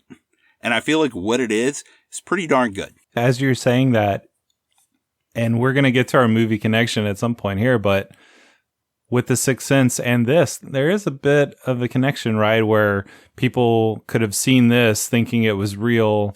And then, especially, I mean, I feel like if you watch it through the credits, you can see like, oh, this was a movie production. Like, yeah, this wasn't real.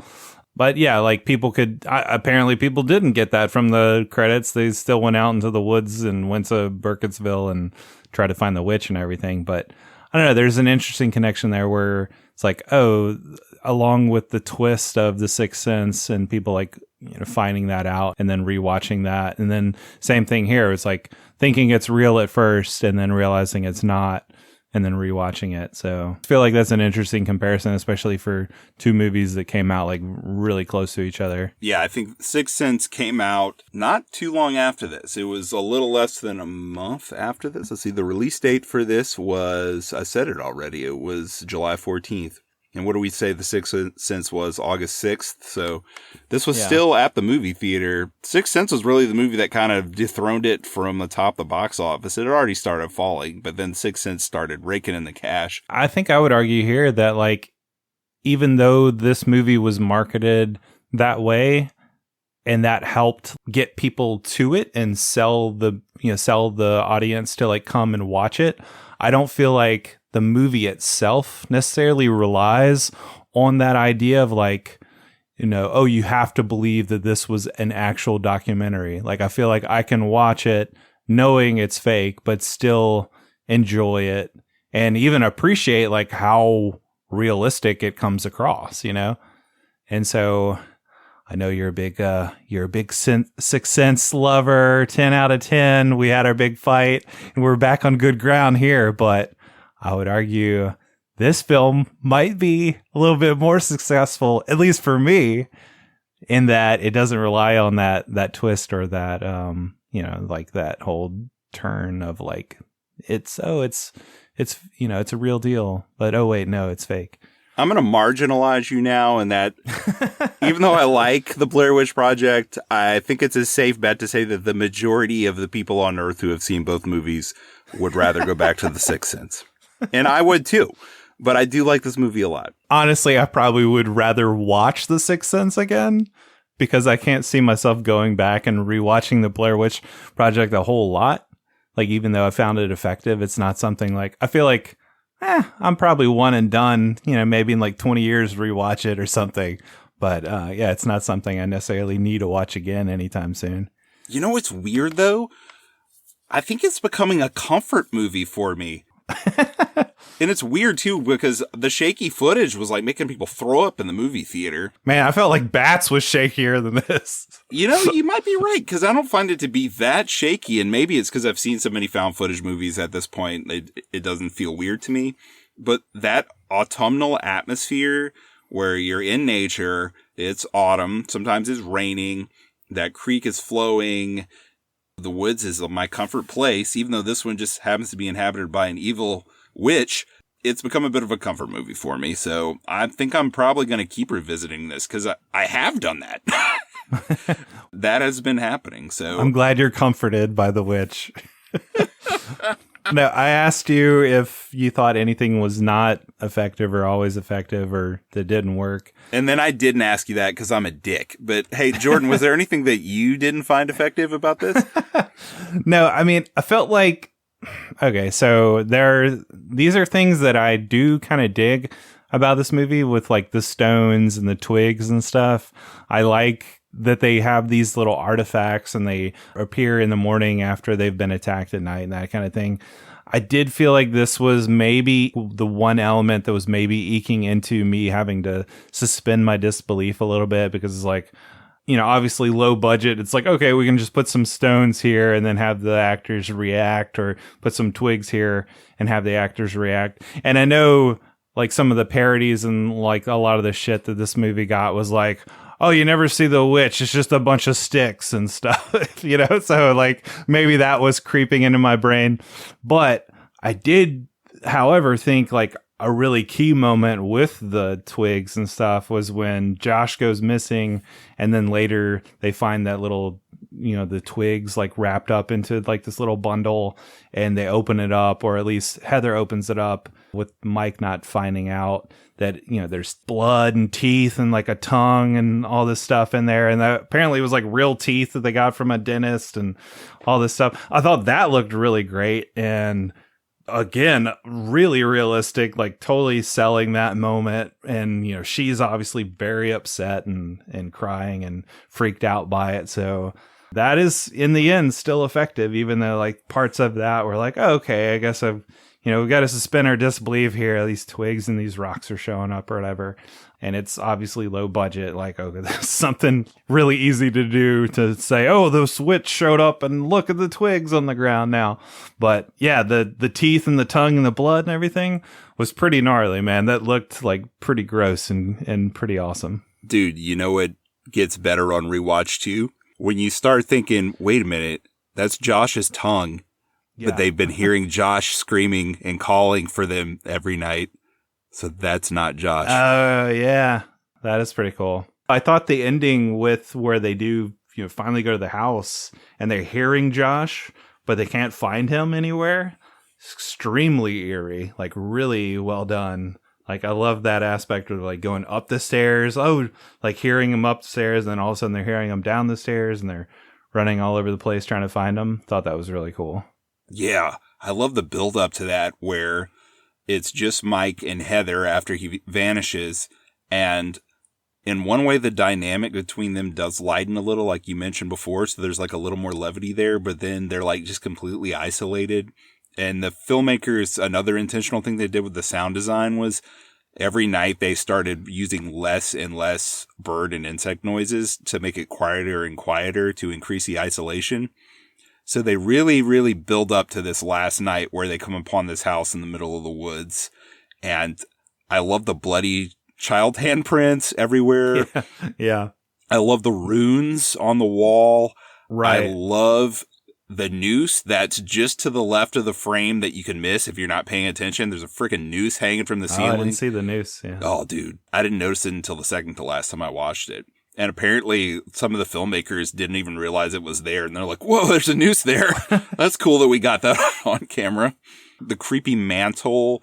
And then even with the sound design, Mike goes upstairs and all of a sudden you get like this creepy like wind rushing noise that like shouldn't be there. That's real freaky. And then you get the last image of the movie. You're with Heather now because Mike has been taken out. And it's Mike standing in the corner staring at the wall, just like the Rustin Parr story from earlier in the movie. And this is where you can let your mind run wild, because is it Josh? Is he the murderer? Is it been him that has lost his mind in the woods and has been tormenting the two of them to a high degree to where now it's him who's murdering them at the end of the film in this house? It could be. He might have told Mike to stand against the wall to repeat the legend that he heard earlier in the movie because he's lost his mind. I like that theory. I much prefer to think that there really is a Blair Witch and that she is making this happen. But right, because who's making the twig sculptures and stuff before Josh disappears? Well, that's the thing. So Josh, when he vanishes, they don't hear anything. He's just gone, right? Well, yeah. If you go with the theory that he's the one doing all this, then he's more experienced in the woods than he let on, and he's also competent enough to quietly get out of the tent as he did there when he went missing. So it could have been him sneaking out at night and doing that the whole time. The whole time, yeah. Yeah, It could have been. It could have been. But again, like I like the idea that it is actually the witch doing that, because you do have things like the children's voices, the creepy kid voices outside the tent in the earlier nights scaring them. So that's just a theory. Same thing with the theory that it's Mary Brown is the witch the whole time. I kind of like the idea that the witch is just this thing in the woods.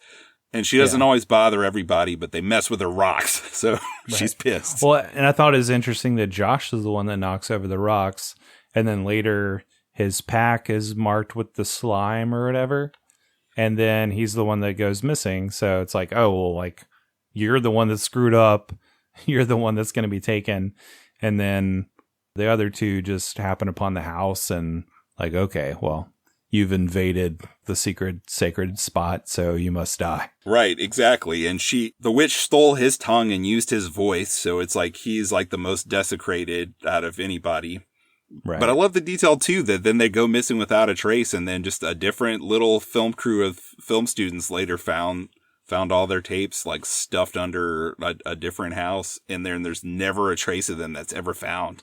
Yeah, I love the ending with Mike standing in the corner, alluding back to what they heard earlier. I was like, that's awesome. That's a baller choice at the very end of this, where I was expecting the whole spell to be broken and them to make like, some, you see the witch or, something like over the top happens or whatever. But such a small little detail of like, oh, he's just standing in a corner, but how like eerie and fucked up that is, like knowing the history.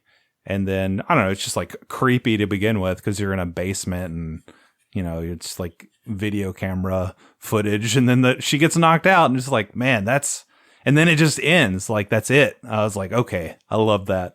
I know not everybody was satisfied with that choice and not showing the witch and cooler stuff not happening or whatever, but I thought that was great. Like that, I thought that was perfect. Man, when I went back to school that fall for my senior year, my English teacher, who was also the head football coach of the school, he couldn't stop talking about that ending, man. He loved that last shot. He would talk, He would stop class and start talking about Blair. He had like the serial killers cassette tape collection, which back then, if you wanted to learn about a topic, you could get books on tape on it. He had like the collection on serial killers.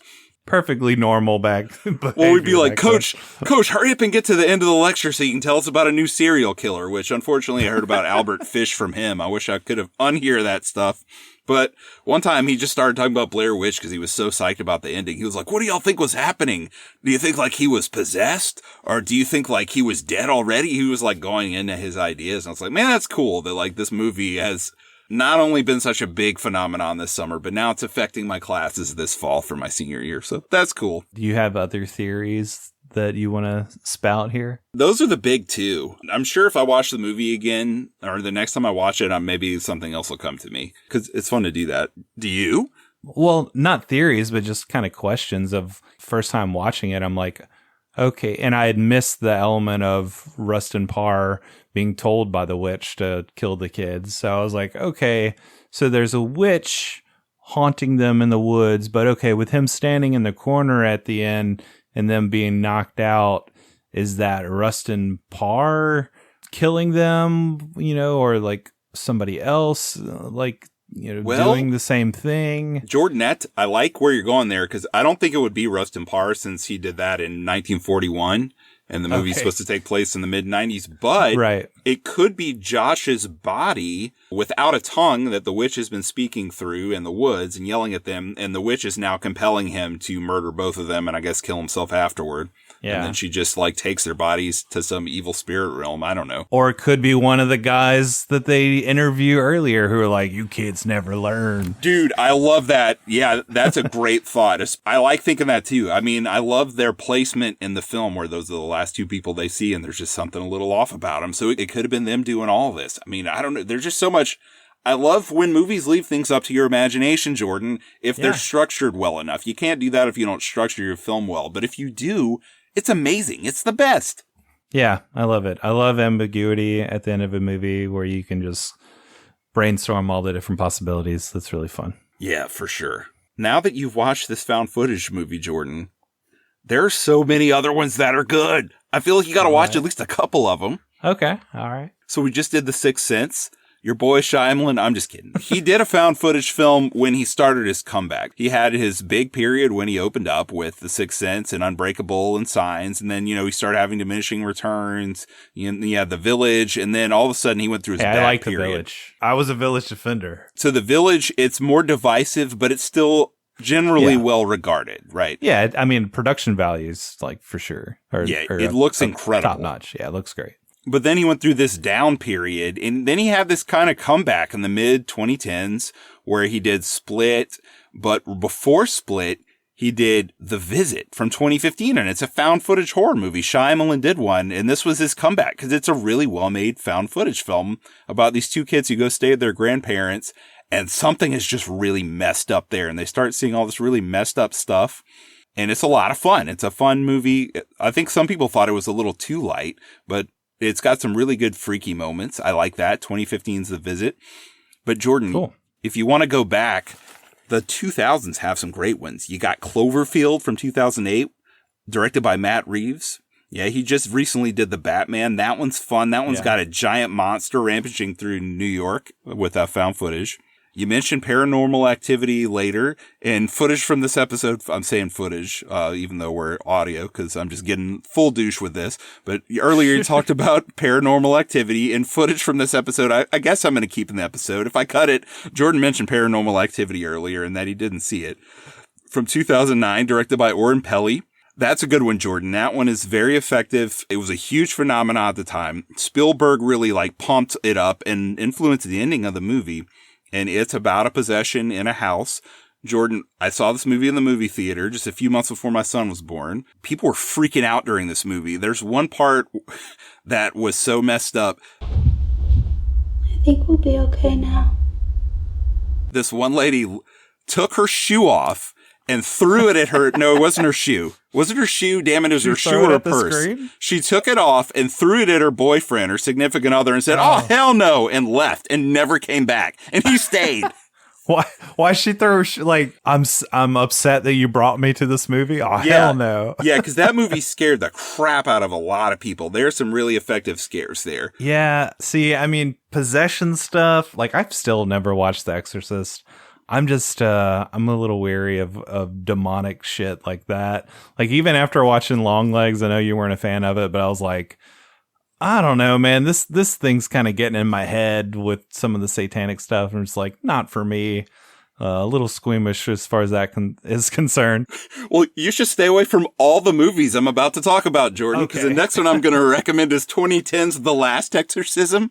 Yeah, I don't want to watch that. Directed by Daniel Stam. This one takes place and was shot in our native Louisiana.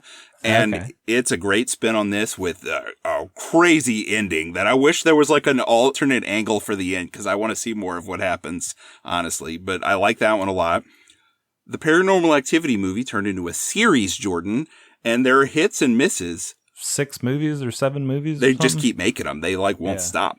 But Jordan, the third movie is great. It's a great horror film. They did a lot of just really innovative stuff. Are they all found footage? They are all found footage, but this one, did some original things that no movie had done before, or at least not as well. There's even a part where they put a camera on a fan. You know, those fans that turn across a room so they can capture all of a room. And it just, the way that it goes to one side of the room and then you can't see the other side of the room. And then you start to get scared of the camera moving back to the other side of the room. Oh, yeah. It's brilliant. And it's directed by Henry Joost and Ariel Schulman, who made Catfish. I don't know if you saw the documentary or the MTV show Catfish. He's behind Paranormal Activity 3, and he did great. Cool. Another possession movie, Jordan, The Taking of Deborah Logan from 2014 by Adam Robital. Definitely don't watch that one because this woman gets possessed by a snake demon, and it's wild. And this old lady is so damn creepy. And then Jordan, Hell House LLC from 2015 by Stephen Cognetti.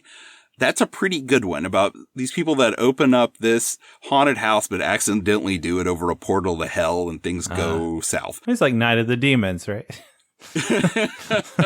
Yes, sort of, except it feels a lot more real than that. And probably less boobs, yeah, there are less boobs and a lot more stabbings. And clowns, Jordan, clowns. And the guy that made it made 2 prequels to it, and they both weren't that good. But then he somehow made another prequel that was, I think, better than the original movie, called Hell House LLC Origins, The Carmichael Manor, which is a really clunky name for a really good horror movie that, again, features a lot of freaky clowns, but also like really freaky cult members. And they get in the woods in this one. So you have 2 girls being stalked in the woods by these rogue people, but it's found footage and it's so freaky, man. Man, you've seen a lot of these found footage movies. These are just ones I like a lot. I've seen a lot more than these. Yeah, you've seen a lot more. Wow. I've seen one. So, all right. So apart from the exorcism possession ones, what do you think is like the next one I should definitely see? Okay, since they all were that, but 2, I'd say The Visit's fun. I mean, if you don't have like a chip on your shoulder against Shyamalan, which I don't think you do because you like The Village. No. Yeah. Maybe watch The Village because there's some pretty light moments that are very funny. You mean The Visit? What I call it, The Village. God dog it. Yeah. They're both. How do you have 2 movies that start with a V, Shyamalan? Who else has that? Yeah, The Visit. A lot of people. I don't know. Yeah, I don't have a chip. I'm interested to see Trap. I don't know if I asked you to go see that with me or not, but. Okay, so this is weird. So I did a double header today. Oh, did you see Romulus and Trap? Yes, and I like Trap a bit more. It's not great, but it's fun. It's a fun movie. It's kind of stupid, but it's fun. And the weirdest thing is, this is the weirdest connection to what we're talking about. I'm sorry, listeners. As usual, we've gone off topic, and it's my fault. Josh, in this movie, who is the only, in this movie, meaning the Blair Witch Project, is the only person who's still working in Hollywood. He's married to the female lead in Trap. Isn't that weird? Oh, that is wild. That is weird. Shyamalan had his comeback period, and now he's in kind of like the gentle misfire period, where the movies are fun, but dumb. And some of them aren't even that good, but all of them are fun to watch. He's gotten past the bad period, but he's also past the period of greatness. Yeah. He's just cranking out fun movies the past decade, basically. Yeah, Trap looked pretty fun. So I'll check that out at some point. Yeah, and there are no demons in it. Ah, okay, good. So what would you, getting back to Blair Witch, what would your rating be? Oh, yeah, I forgot we were talking about the Blair Witch Project. Before the last viewing, I was going to give it a 7 out of 10, but this last viewing I've had, I'm like, okay, this movie is like with me now. It's a part of the fabric of 1999, which is always in my mind. So it's a part of the fabric of my life now. And I got to give it an 8 out of 10. I just appreciate the intentionality of the choices they made in this movie, especially in the editing room, more and more every time I watch it. I think it's a great full core movie, which we didn't talk about that genre a lot. You know, it's funny. I've said to myself, man, I really love full core. That's like one of my favorite genres. But then I started thinking about it and I was like, man, there's not actually really a lot of full core movies I like a lot. Because even like The Witch and Midsommar, I kind of enjoyed them in the theater, but I've never watched them again and I don't really care to watch them again. Yeah. 2 that I still need to see that I've been too scared to watch. They're all right. I love the original Wicker Man from 73, which I think you do too, right? Yeah, I love that one. By Robin Hardy. And I love the book The Magus from 1966 by John Fowles, one of my favorite writers. That is a freaky, really imaginative full core book. It kind of goes off the rails at the end, but it's worth reading. And then the X-Files, man, they did some great folk horror stuff. Like season 4, there's an episode called Home, which was like basically the first like R-rated network TV episode. It had like 8 million parental warnings. Oh, snap. It's very, very gruesome. Of course, that was the only episode of the X-Files my mom ever watched. And she was like, you like this show? What's wrong with you? That episode's messed up, but I love it. So those are some folk horror things I like. But yeah, 8 out of 10. 8 out of 10. Like this movie. What about you? What's your score? I feel like I would like folk horror. I mean, I've liked some folk horror that I've watched, but I feel like I need to watch more and I would probably appreciate it.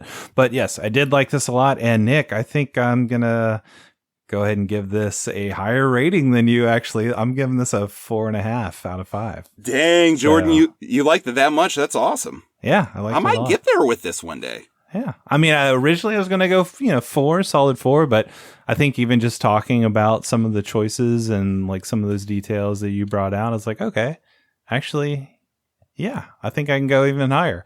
The one thing I was going to mention earlier that I didn't was, and I know it got crap for this with getting the Razzie Award for the longest batteries ever for the video camera.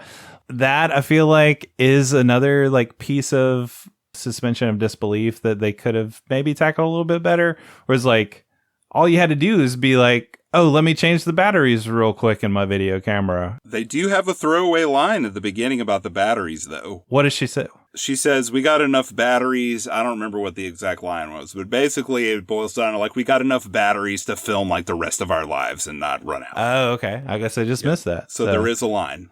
I missed that a lot, probably till the last couple times I watched it, till I noticed that. It's there. Cool. Well, then there you go. That ties up that plot hole. Or, I mean, they could at least have like a scene where like the camera dies and then, like, okay, I put in a new battery or something like that, Right. That is true. Yeah. That could help sell it. But yeah, I like this a lot. So yeah, I don't know if I'll ever rewatch it, but I enjoyed it a lot. Well, Jordan, you're talking about how this conversation has gotten you to like it even more. There's one thing that ties like all of the ideas that we talked about together, even the part about how this came out at the perfect moment and like all the folk horror stories we heard growing up in South Louisiana and how that's not really like a thing anymore. The internet has like effectually ruined that for everyone, unfortunately, and made the world a smaller, worse place.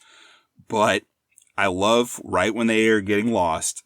We talked about how arrogant Heather has behaved. I love how they're like, the area is not very big. And she says very, very, with a lot of certainty, it's very hard to get lost in America these days. And it's even harder to stay lost. I love that. Because the Blair Witch was like, bitch, I'll show you. Right. It's not the 2000s yet. You can still get lost in America. That's right. You dumb bitch. We de-evolved into the people you were talking about earlier. The dumb bitch, Heather. The dumb bitch, she got lost in the woods. All I saw was sticks for 2 hours. A bunch of bundles of sticks. Dude, whenever they made the stick bundles, there's a part in the commentary where they said sometimes they were like, oh, this one's too good. This looks too professional, like a film crew made this. We got to make it look cruder. Yeah, that's cool. At least they put in that thought, They did. They thought about so much. It's crazy. Well, movie connection time, Nick. How would you connect this with your beloved Sixth Sense? Man, I didn't do my homework on this. All I can say was they were out in the movie theater at the same time. They're both horror. They do both deal with sort of folk horror elements where the Sixth Sense, you have all these rules about ghosts that come into play in the movie. Even the fact that animals can see or sense ghosts. So they do have that connecting them. They're both movies where ghosts are a factor. There's even a theory with the Blair Witch that it's not really the Blair Witch, it's her ghost, because part of the legend is that the woman was murdered, that the legend is based upon. So ghosts, I guess, is the connection, Jordan. Ghosts. I'm sorry. I know you have something better. Let me know what it is. All right, here we go. We had to talk about the Oracle of Bacon, or the 6 Degrees of Bacon, last time when we covered Stir of Echoes. So bringing it back here, connecting Bruce Willis from The Sixth Sense to Heather Donahue. So Bruce Willis was in Sin City, A Dame to Kill For, with Christopher Lloyd, who was in The Big Time with Heather Donahue. I don't even know what that movie is. The Big Time. This is from 2002. It's like a TV movie she was in. about 1940s Manhattan. I don't know. It looks terrible. But yeah, that's how you connect those two. You can also connect them through Boys and Girls, which is a comedy romance with Freddie Prinze. Oh, so this is an actual movie. Here we go. So Bruce Willis was in North with Brian Anthony, who was in Boys and Girls with Heather Donahue. And how many parodies have we seen of the Blair Witch Project over the years? I feel like that's notable in our movie connection here. I know they made a porno based on it. I never saw that, just for the record, but I think it was like the Blair Witch Project was the porno version. Were you aware of this? Are we still recording? I think so. The Blair Witch. I'm just waiting for you to say the thing, man. Oh, are you ready for a trivia battle? Is that what you're waiting for? I'm looking into these parodies, man. Okay, the Blair Bitch Project was one. The Bogus Witch Project. The Scooby-Doo Project. The symbol is not the little stick. It's like a dog in the sticks, like for the Scooby-Doo Project. That's pretty funny. Okay, anyway. Nick, are you ready for the trivia battle? Hold it! Pop quiz, hot shot. I think I am. All right, good, because I don't have any questions, so hit me. Are you serious? I'm serious. All right. We're going to play it like this. If I get 3 right, I win. I don't want to go for all 5. I'm never going to do that. I wrote 4, Jordan. Okay. I wrote 4 questions. 3 out of 4. That's decent. That should give me the prize, right? Yeah. Let's say that. 3 out of 4 and you win. All right. And some of these are easy. I think they're all easy. I mean, I know the answers to all of these, Jordan. And let's just say it's your pick next time, and it's your punishment movie pick either way. So you can either punish yourself or you can punish me. Those are the stakes here. All right. Well, Jordan, can you guess what the topic of my questions is? Lou Diamond Phillips trivia? Yes, it is. Nice. How did you know that? I don't know. I just was like, okay, there's nobody in Blair Witch notable to discuss trivia about. Bats has got to be an option. Lou Diamond Phillips is the most notable there. There you go. That's our trivia for the day. That's right. All right, let's get this show on the road, Jordan, because you slacked on the end of writing questions, but I've slacked on something else that we'll get to in a minute. All right. Picking a movie? Here's the easiest question. The easiest question of all. Lou Diamond Phillips stars in both Young Guns films as Jose Chavez y Chavez. Which one of these has Charlie Sheen, and which one has Christian Slater? Oh, Charlie Sheen is in Young Guns 1. Christian Slater is in Young Guns 2. Ding ding, 1 of 4 correct. Just watched those 2 movies like a month ago. That was my throw you a bone question. Oh, nice. These are all easy. I think you're going to get 3 out of 4. All right. All right. Lou Diamond Phillips stars in 1996's Courage Under Fire as Staff Sergeant Chavez y Chavez. No, I'm just kidding. I was like, wait, what? His Staff Sergeant John Monfries. Yeah. Okay. He's Filipino, actually. Anyway, who directed the film? Is it A. Edward Zwick, B. Rob Reiner, C. Henry Golden, or D. Terrence Bradshaw? Was it Edward Zwick? It is. Nice. I made up both Henry Golden and Terrence Bradshaw, so I was going to make fun of you if you guessed one of those. You dumbass. Those aren't even real. All right, I think you came to the theater to see this with me in 2003, so this feels like a gimme. All right, Lou Diamond Phillips plays cross-dresser Wanda in 2003's Hollywood Homicide, who played the main character police partners. I don't think I went to the theater to see this. It might have just been me and my brother. I don't remember this movie. A. Russell Crowe and Ryan Gosling, B. Harrison Ford and Josh Hartnett, C. Bruce Willis and Tracy Morgan, or D. Bruce Willis and Justin Long? I don't know. I have a guess, but I feel like it's going to be wrong. Just guess. There's like nothing on the line. Just guess, damn it. Was it Bruce Willis and Tracy Morgan? No. Oh, they were in Cop Out together. It's Harrison Ford and Josh Hart. Damn it. That was my first thought. I was going to go with that, and then a second guessed it. Why didn't you? I don't know. That's a weird movie. It's like kind of funny because it plays into Harrison Ford's like grumpiness. Yeah. On one level, it's enjoyable, but it just always feels like it could be better. And then it ends. And it's like, that was all right, I guess. I totally had that in my mind. Couldn't remember if Hartnett was in Hollywood Homicide. Yeah, so that was the clue there, as I mentioned Trap earlier, which he stars in as a serial killer. He's really good. Hollywood Homicide, yeah, weird. Harrison Ford had a bad 2000s. You know, he was riding high all through the late 70s, the 80s, and the 90s, and then it was over. Kind of a bummer. I feel really bad that I just missed that one. I feel like the record should show that I knew that was true. No, you missed it, but you got one more chance to get 3 out of 4.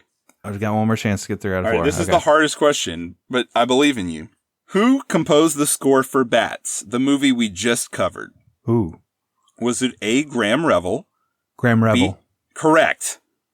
Ding, ding, ding. Hell yeah. 3 out of 4. All right, so Jordan, I need some help right now. Here's the deal. You don't have a punishment movie? Well, first of all, let's talk about my main movie, Jordan. All right. So I scheduled out my movies at the start of the year, and a couple times you picked my movie, and then I filled in with something else. But I'm still on track now for the rest of the year for my picks. Here's the deal. This is a divisive time in our nation's history, and I've, at least on my end, made it a point to not get political in our social media or on the show, because in my opinion, you're coming here for escapism. You don't want current day shoved in your face. You just want to break from that. At least I do when I do this show.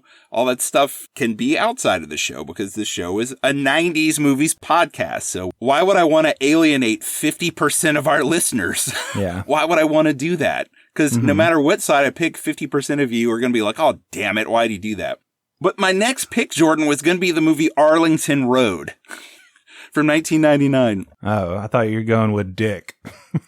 No, and I can't remember. I know that there's a certain political side that movie makes its terrorist, but at the same time, there are some twists that change things up at the end. For Arlington Road? Yes. Have you seen Arlington Road, starring Jeff Bridges and Tim Robbins? I'm very familiar with it. I don't know if I've ever actually watched it. All right, let's just do it. The hell with it. Let's do it. So a man begins to suspect his neighbors are not what they appear to be, and their secrets could be deadly. That's going to get political. Yeah, but you know what? Let's just do it.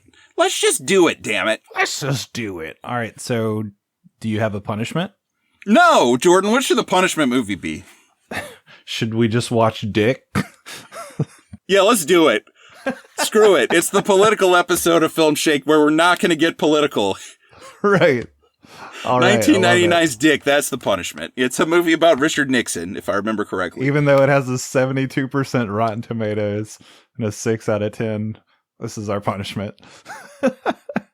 Nice. But only 59% of people liked it, so. Were we ever going to cover the movie Dick as our main movie? It's pretty doubtful, right? Yeah, I don't think so. Like, this will actually get me to watch this movie, and it's from 99. Hey, it's got Ryan Reynolds in it. Kristen Dunst, Will Ferrell, and Michelle Williams. Like, Dan Hedaya, hell yeah. Like, can't go wrong. Dan Hedaya. Jim Brewer's in this, hell yes. Someone who's not as familiar with our show is going to see that we're covering these, and whatever political side of the aisle they're on is going to be like, oh yeah, they're finally going to give it to the other side in this one. They're going to get them. They're going to get so political. And then we're going to be like, the movie's called Dick. And dick is another word for penis. Right. Yeah. Like if you come back to our next episode expecting me to get super political on either of these movies, like you're going to be horribly let down, because I'm going to try to like eliminate as much of that as possible, and probably make some dick jokes. Right. Because you know what? We're the 90s movies podcast, and it's the 90s. And you know what? There's a Democrat as president, and there are Republicans in Congress, and they're living in perfect harmony together, just like we'll be. No divisiveness here. Next time on Film Shake, Arlington Road and Dick. Let me just say this. Dan Hedaya, 2024 for president. Even though, wait, I think he died, right? What does that matter, Jordan? No, he's 84. He's still kicking. His eyebrows are still wiggling. He plays Nixon and Dick. That's great. I love it. What better actor to play Nixon in a dumbass teen comedy than Dan Hedaya? Oh, I love it. I'm going to want this to be our main pick. You can watch Arlington Road and I can watch Dick. How about that? Oh, but I want you to watch Arlington Road. All right, I'll watch it. I used to love it, but I haven't seen it in 24-ish years, so I might think it sucks now. I don't know. I want to find out with you, Jordan. Yeah, I don't think I ever saw this, Nick. So these are going to be 2 blind spots for me I get to fill in, so that's nice. I'm so excited right now, Jordan. I am pumped. Let's do it. USA! USA! All right, man. Well, thanks everybody for listening. Enjoyed talking about Blair Witch and bats.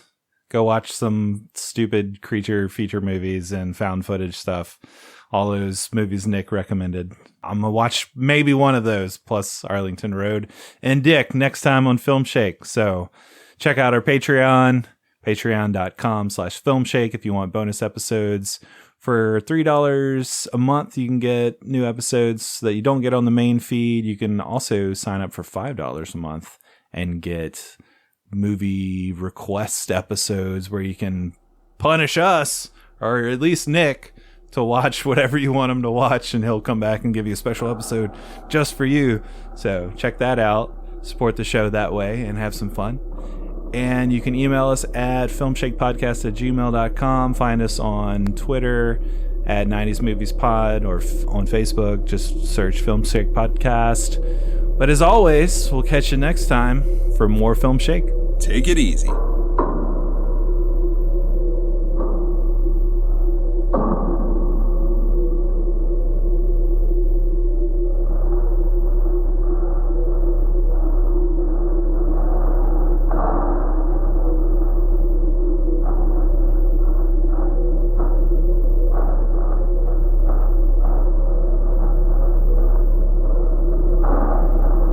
Well, walk me into the woods and eat my throat out with a bat. It's Film Shake.